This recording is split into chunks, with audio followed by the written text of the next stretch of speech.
आजचे बडोदा हे 513 वर्षांहून खूप जुने आहे, ज्याची वाटचाल एक छोट्याशा खेड्यातून म्हणजेच वट्टपत्र म्हणून सुरू होऊन बडोद्यापर्यंत पोहोचण्याचा इतिहास अद्भुत आहे। पूर्वापार त्याची सुरुवात आजच्या अकोटा ह्या एरियापासून म्हणजेच अंकोटक ह्या विश्वामित्री नदीच्या किनारी असलेल्या 9व्या शतकातल्या जैनांच्या वसाहतीपासून सुरू झाली। त्यावेळेचे काही ब्रोंझ, कांस्य रिलिक्स आजही बडोद्याच्या म्युझियममध्ये जपून ठेवलेले आहेत। 1297 पर्यंत बडोद्यावर चालुक्य आणि नंतर गुप्त राजांची राजवट होती व त्यानंतर सोळंकी राजांची सत्ता आली।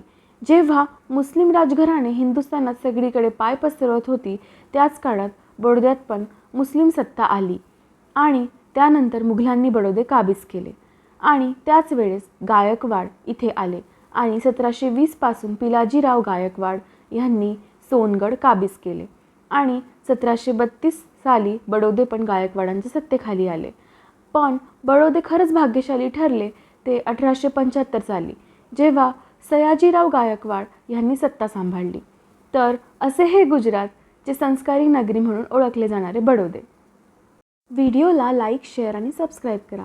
आवडल्यास नक्की कमेंट करून सांगा पुढचा व्हिडिओ तुम्हाला कोणत्या विषयावर बघायला आवडेल। धन्यवाद।